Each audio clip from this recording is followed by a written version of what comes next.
Major funding for KPBS Evening Edition has been made possible in part by Bill Howe Family of Companies, providing San Diego with plumbing, heating, air, restoration, and flood services for over 40 years.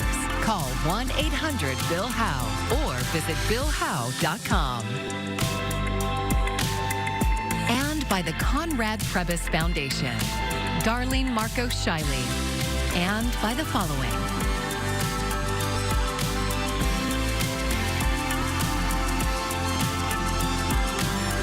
And by viewers like you. Thank you. Thanks for joining us. I'm John Carroll in for Maya Trabulsi. Despite some public backlash and a lawsuit from California's Attorney General, El Cajon City Council members have no plans to stop sharing license plate surveillance data with out-of-state police departments. KPBS reporter Gustavo Solis brings us this dispatch from Tuesday's City Council meeting. Ice out of El Cajon! Ice out of El Cajon! A group of protesters made their voices heard before the City Council's regular meeting even started. No data for ICE! No data for ICE! They're upset that El Cajon is the only police department in California that shares data from its automated license plate reader system with police agencies outside the state. And a KPBS investigation found that El Cajon surveillance data has been included in hundreds of immigration-related searches nationwide.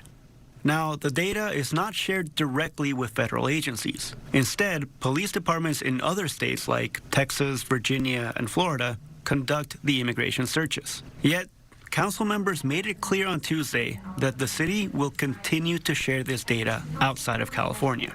Councilman Steve Goebel was among those defending the practice, saying this technology has been used to recover stolen vehicles, and it could be used to solve other crimes like child kidnappings.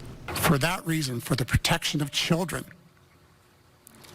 we will continue to make that data available to law enforcement officials for investigative purposes. Earlier this month, Attorney General Rob Bonta asked the judge to declare El Cajon's data sharing practice illegal and order them to stop. Mayor Bill Wells says the city will not stop sharing the data until the judge orders them to do so. During the public meeting, Police Chief Jeremiah Larson explained how data collected in El Cajon was included in immigration-related searches, confirming KPBS's findings. Out of the thousands of networks across the nation, El Cajon is included in that network. They searched nationwide, and El Cajon was included in those searches. Larson says this technology works because it gives officers access to mass amounts of information. When you're trying to quickly identify where somebody might be involved in criminal behavior, you want more cameras in more places to be able to quickly identify where that vehicle might be. Some critics support the use of this technology to find stolen cars and locate missing children, but they do not want outside agencies using it to target immigrant residents. They are our families, our neighbors, people we work and play with. They have committed no crime. A hearing for the Attorney General's lawsuit has yet to be scheduled. Gustavo Solis, KPBS News. Thousands of Sharp healthcare nurses took to the picket line for the first of a 3-day strike today. Contracts for both the United Nurses Associations of California and Union of Healthcare Professionals expired on September 30th. They're advocating for patient safety and calling for higher wages. Another concern is Sharp's sick leave policy. Nurses say the accrual rate is extremely slow and they can be disciplined for using time off.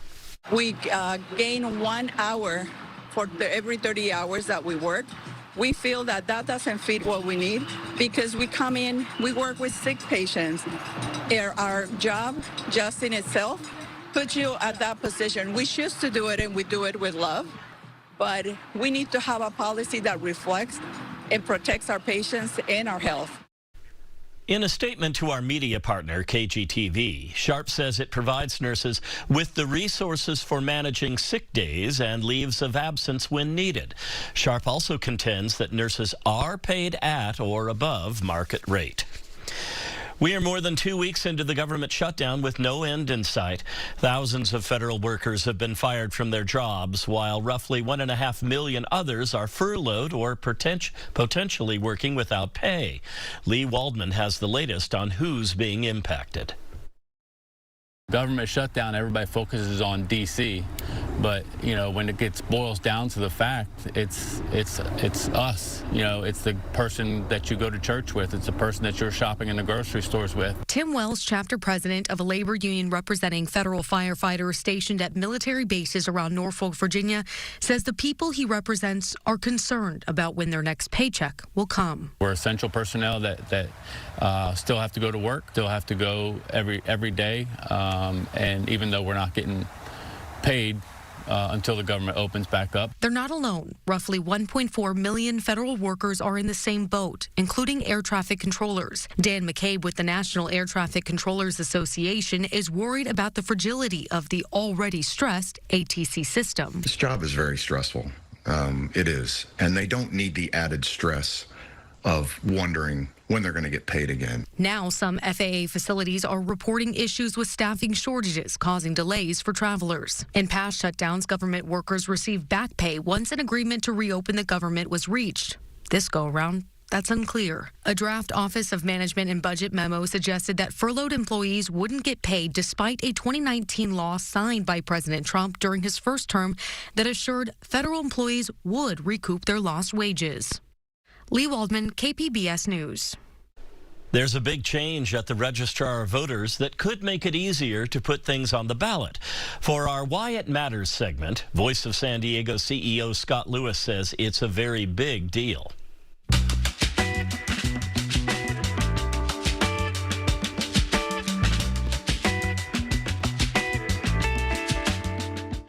For decades, the registrar has maintained unforgiving rules about signatures. Those signatures are how groups put measures on the ballot.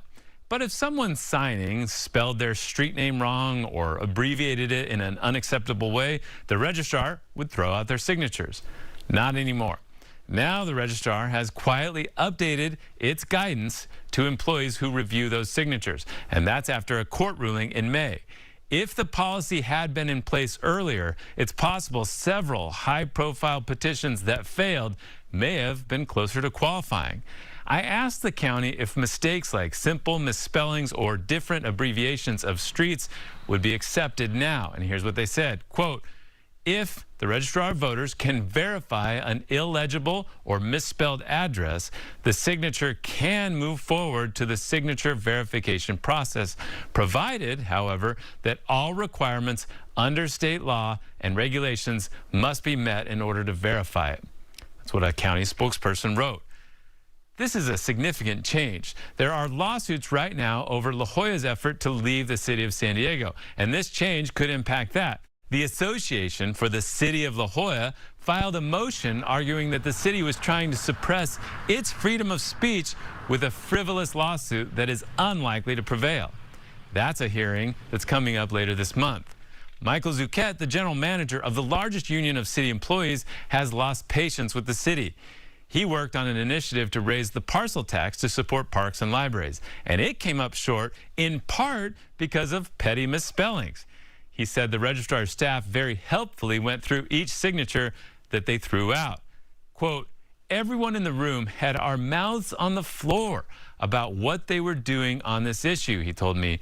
They were looking at someone's registration, knowing exactly who they are and knowing the spirit of the law, which is simply, is there enough to determine if this is a registered voter? Yet they would say, no, we can't approve this one because 2 letters are reversed. So here's why it matters. It will make initiatives much easier to qualify. So many initiatives with millions of dollars behind them in San Diego have failed over the last 20 years. And we don't know now how many were because they were incompetent or whether voters' will took a back seat to the rules the registrar has now thrown out. I'm Scott Lewis for Voice of San Diego, and that's why it matters. Voice of San Diego is one of our partners for the Public Matters Initiative. You can learn more at kpbs.org/publicmatters. Northeast San Diego County is becoming a battleground in the nationwide fight over congressional districts and control of the House of Representatives. Ballots are out now for a special election that could change several districts in California to give Democrats the advantage. KPBS reporter Jake Gatta spoke to Democratic Party activists on the ground to learn how they plan to flip the seat. Andy McNew is spending her weekends knocking on doors and talking to voters. Hi, Catherine? Yes. Hi, Catherine. My name's Andy. I'm a volunteer with the San Diego County Democratic Party, and we're out here talking to voters about the upcoming special election. You know about it? Oh, yes, I do. Okay. She's explaining Prop 50. It asks California voters to approve new congressional maps before the 2026 midterm elections. The new maps would target Republican-held congressional seats. Governor Newsom said this is in response to Republicans in Texas redrawing their maps to target Democrats. But in San Diego's North County, it would reshape the political landscape. Many people there feel left behind by both major parties. And it's leading to investment in places that activists say have been overlooked for a long time. My name's Andy. I'm a volunteer with the San Diego County Democratic Party. We're all going to vote yes on that. So You're going to vote yes on that? We're good. Okay. Can I leave this for you? 4 out of San Diego's 5 congressional seats are held by Democrats. But in the rural Northeast, Republicans have a winning streak that spans 2 decades. The current map gives Republicans a double-digit advantage in the 48th district in this area. And Congressman Darrell Issa, who represented some part of San Diego County for most of the past 25 years, won easily last year. But these neighborhoods aren't as red as some might think. When people find out that they actually have Democrats or like-minded people as their neighbors, they're surprised because while the MAGA people are loud with their flags and stuff, you know, it kind of keeps Democrats afraid and scared, and they shouldn't be scared. Meanwhile, in the Fallbrook area, organizers are also trying to reach voters. Julie Martinez is an organizer with the Fallbrook Democratic Club. She says Prop 50 is giving Democrats hope. We actually, with Prop 50, have the opportunity to have representation in North County by a Democrat. And it's not just a Democrat, it's somebody who will respond to the community. She's helped win elections in places that you wouldn't expect. She says that's because of how they reach voters, and one way is by speaking their language. 50% of our Democratic base here is of Hispanic and or Indigenous. So maybe in the past, they may not, their needs and their wants and their voices have not been addressed, but Fallbrook Democratic Club is working to change that. Julie Diaz-Martinez, our organizer here, is one of the best in the county. She is really putting a lot of effort into the Latino community, particularly the Spanish-speaking Latino community. So she was very insistent that we make sure as a county party that we are producing our lit in both English and Spanish and also other languages as well. Will Rodriguez-Kennedy is the new chair of the San Diego County Democratic Party. He says it's all about reaching all voters everywhere in the county. It shows those voters that we're actually thinking about them. So it's not just, you know, we come in with our English lit and they just happen to be there. We're actually intentionally reaching out to them. And we do get a lot of thank yous. We get people telling us that in the entire 20 years or so that they've lived in this community, no one has ever given them any voter information in their native language of Spanish. So I see that as a huge success. When Prop 50 is decided, it could give Democrats an upper hand in places that have historically been Republican strongholds. But for now, it's showing that nowhere is quite as black and white or blue and red as we might think. Jake Gatta, KPBS News. Plastic glitter is here to stay. Governor Gavin Newsom is not supporting a ban on glitter in makeup, sunscreens, and lotion. KPBS environment reporter Tammy Murga has more on why he vetoed a local lawmaker's bill. In a message to lawmakers, Governor Newsom says banning plastic glitter and microbeads would have unintended consequences. He says it could lead to, quote, a prohibition on biodegradable or natural alternatives. Encinitas Assembly member Tasha Burner wrote the bill. She says it grew out of concerns raised by environmental groups that these tiny plastics end up in our bodies. Burner said Newsom's decision was a huge shock. She says the bill would have built on an existing state ban on microbeads in products like soaps and face washes. I'm deeply disappointed that the governor vetoed AB 823. We worked really, really hard to balance that tension between the environment and protecting public health with feedback from the industry, and that's why there was no opposition. The bill would have phased out these ingredients by 2030. These tiny pieces of plastic don't break down easily and can end up in drinking water supplies, food sources, and human tissue. Berner says she will regroup with sponsors to see if there's a better time for the bill. From the newsroom, Tammy Murga, KPBS News. There's no question that more homes need to be built in San Diego County. Now, KPBS North County reporter Alexander Nguyen says a developer plans to sue the city of Del Mar to build more housing there. The proposed housing project will be built here on this bluff above Del Mar's Dog Beach. The project is called Seaside Ridge, and it's been stuck in legal maneuvering since 2022. Darren Pucho is the spokesperson for the project. It was 3 years ago today that we submitted our project application to the city of Del Mar. Unfortunately, despite our best effort, the city, which doesn't have any low-income housing and none in the pipeline, has continued to fight this project. The city had deemed the project's application incomplete. Del Mar Mayor Terry Gastelum says it was missing key environmental reports. The planning department had determined that it was not complete because it lacked certain materials that were needed in order to comply with the California Environmental Quality Act, or CEQA, and the Coastal Act. Seaside Ridge sued, saying the project qualifies for a builder's remedy, which means less red tape to get the project approved. We've submitted everything that we believe is required under the builder's remedy law. We are in full compliance with the application. A builder's remedy allows a developer to bypass local zoning laws to build a housing project with an affordable housing component. This is the place where they want to build 259 apartment units with 42 units that are low income. Earlier this summer, a judge dismissed the case, saying developers need to exhaust all administrative options at the city level first. Seaside Ridge then appealed to the city council, which denied the appeal last month. We unanimously determined that the planning department had determined correctly that it was incomplete. Seaside Ridge now plans to sue, and Pucho says the law is on their side. In La Cañada Flint Ridge in northern LA, they went to court over that. The developer took the city to court. The developer was successful. Pucho says they have 90 days to file the lawsuit. Alexander Nguyen, KPBS News. High schoolers applying to college are expected to do it all: take advanced placement classes, try out art or wood shop, and even get college credit. Some local high schools are changing their schedules to help students fit more into the school year. KPBS education reporter Katie Anastas tells us how it works. San Diego Unified wants to see more students graduate prepared for college or a career. District leaders hope a new schedule will help get them there. To create the conditions for every graduate to walk across the stage ready for a choice-filled life. At some high schools, students take 6 classes each year. Other school schedules are more like college. Students take 4 classes in the first semester, then 4 others in the second semester. That gives students 2 more class periods each year and more time to meet their goals. Superintendent Fabiola Bagula says that helps students who want to take more advanced classes or electives. But also, if a student is struggling, how might we then offer more ways for credit recovery that doesn't set them back so much that they feel hopeless? On Tuesday, the school board approved a plan to switch Mira Mesa, Madison, and Canyon Hills high schools from 6 classes a year to 8. Erica Renfrey is principal of Canyon Hills High School.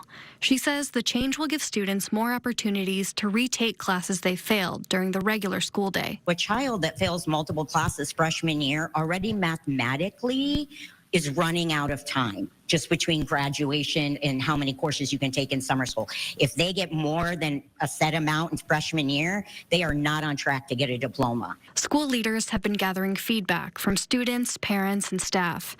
They said students were looking forward to taking fewer classes at once and having more room in their schedules for electives. Sean Hunter is the parent of an 11th grader at Mira Mesa High School. He says his daughter is still uncertain about the switch. How is this being rolled out in a way that she can pick her classes and feel comfortable with it? She's pretty stressed out about not knowing how this is going to go next year for her senior year and have to pick those classes now. District leaders say they've been working with counselors to prepare for upcoming course selections. They'll help students pick classes over the next several weeks. Katie Anastas, KPBS News. Today, the federal government shutdown enters its 3rd week. The Federal Reserve Bank says about 46,000 San Diegans are employed by the federal government, and there are 100,000 members of the military in San Diego. To help ease financial pressure, Jewish Family Service is hosting a weekly drive-through food distribution. Tom Stewart says each family will receive 40 pounds of fresh produce and shelf-stable food every Wednesday for as long as the shutdown continues.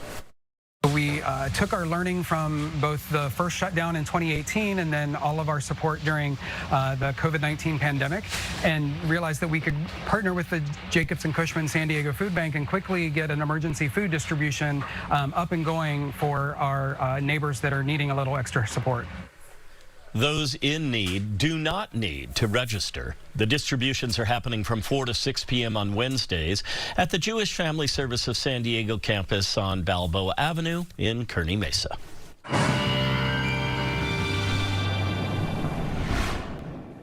As we head into tonight, I'm tracking mostly clear skies. There will be some cloud coverage near the coast. Overnight lows here for San Diego dipping into the mid-50s. Across the rest of the region, we'll see a mix of 40s and 50s here along the coastal areas. A little bit more mild the farther south you go. We'll see 52 there for Chula Vista, down to 48 tonight in Oceanside and Camp Pendleton. Future track radar showing that as we head throughout the overnight hours, for the most part, a dry forecast. There will be some of that cloud coverage there near the coast, but that is going to start to burn off by about midday, and then by the afternoon hours, not a cloud in the sky for some areas. It's going to be a nice sunny afternoon here as we head throughout Thursday, and we'll see those clear skies lasting even as we head into Friday morning. So here's the overall forecast for your Thursday. Still going to see historically below average temperatures here across not only Southern California, but a majority of the Southwest. But overall, it looks like it's going to be a dry forecast. Not really tracking any rain or mountain snow here as we head into your Thursday afternoon. Before temperatures, even though temperatures are going to be below historical averages, it's still going to be a nice day. 74 downtown San Diego, 79 in Escondido, 75 in Oceanside and Camp Pendleton. Heading into Friday, the cool weather, that cool air mass will slowly start to shift its way from west to east. So along the coastal areas, we're actually going to see a rebounding forecast there for your Friday afternoon. So overall, that looks like that'll be pretty nice for us. That extended outlook here for the coast, if you like sunny skies and highs in the mid to upper 70s, then you're going to love my forecast heading into the weekend. We'll see a little bit of a temperature drop between Sunday and Monday, but overall, it's going to stay sunny and pleasant. Inland forecast, we'll see temperatures back in the 80s for Friday, Saturday, and Sunday. And then we'll see that once again, a little bit of a temperature drop heading into Monday. For the mountains, we'll see temperatures maintaining in the low to mid, even upper 50s. And it actually looks like we could see some 60s by Monday. And then across the desert, we'll see temperatures in the mid 80s, upper 80s as we head into early parts of next week. So overall, it's going to be pretty nice. There was a time in our history when the whole city seemed to be fascinated by a couple of visitors. Nobody had seen anything like them. In fact, if you know where to look, you can still see reminders of what it was like. Ken Kramer shows us in this story about San Diego. This story begins with a picture from a viewer. Bruce Golden sent it in, taken in 1956. There he is between his mom and granddad at the zoo, along with a bronze statue of a gorilla. Famous gorilla named Mbongo, and here he is. And can I just say that when Mbongo and another gorilla named Ngagi came to San Diego in the 1930s, it was pretty sensational. Well, you have to remember, all we knew about great apes was what we saw in movies and in our imagination. Don't be alarmed, ladies and gentlemen. Those chains are made of chrome steel. And that might be all we had at that time to really have an understanding of what a gorilla looked like or how it behaved.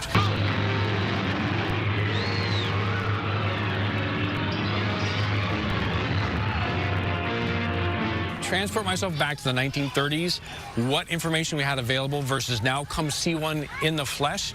I can imagine it was a very big deal here in San Diego to have these two arrive. Rick Schwartz is ambassador for San Diego Zoo Global, and we wanted to know from him, how did this happen? How did great apes so far away and full of mystery and myth 90 years ago end up at our zoo? He says Belle Benchley, who was back in the 1930s the director of the San Diego Zoo, and then only woman zoo director in the world, by the way, got in touch with a family in Africa that had acquired them. And she convinced them that as they grow up, they're going to be harder for them to have around their home there in Kenya. So she convinced them to have them come here to the San Diego Zoo. She wrote to experts in Africa to learn how to recreate as much as possible their diet. And Belle would purposely go down every morning to visit with them for many, many years, day after day. For all their lives, Mbongo and Ngagi fascinated visitors and were kind of like the pandas of a later era, a reason you went to the zoo. So this is really a big deal for everybody. The fascination you have to imagine to lay eyes on for the very first time of what a gorilla looks like. So what happened? Mbongo died in 1942. 2 years later, Ngagi died. I can tell you this, though. One of the gorillas did end up as stuffed at one of the museums here in San Diego. Another one, I believe, went to Los Angeles to the Natural History Museum up there. In San Diego, at the then Museum of Man, up until it was removed a few years ago, countless thousands of museum visitors did see stuffed what the great ape Mbongo looked like in real life. Today, the zoo is a wonderful centerpiece of San Diego, a modern attraction, drawing 4 million people a year, world famous. There's just nothing else like it. And there, in the gorilla habitat, are the great apes. Still one of the most popular exhibits, the fascination remains. And if you notice, just as you go into the zoo through the main entrance, you're greeted by a couple of sculptures in bronze. If you look closely, you'll see they are Ngagi and Mbongo, still in a sense at the zoo after so many years and countless thousands of photographs. Kind of appropriate. As they're sort of founding members of what San Diego Zoo is all about. And very much a part of history about San Diego. If you want to see more of Ken Kramer's stories about San Diego, be watching every Thursday night at 8 right here on KPBS. You can find tonight's stories on our website, kpbs.org. Thanks so much for joining us, everybody. I'm John Carroll. Have a great evening. Major funding for KPBS Evening Edition has been made possible in part by Bill Howe Family of Companies, providing San Diego with plumbing, heating, air, restoration, and flood services for over 40 years. Call 1-800-BILL-HOWE or visit billhowe.com. And by the Conrad Prebys Foundation, Darlene Marco Shiley, and by the following.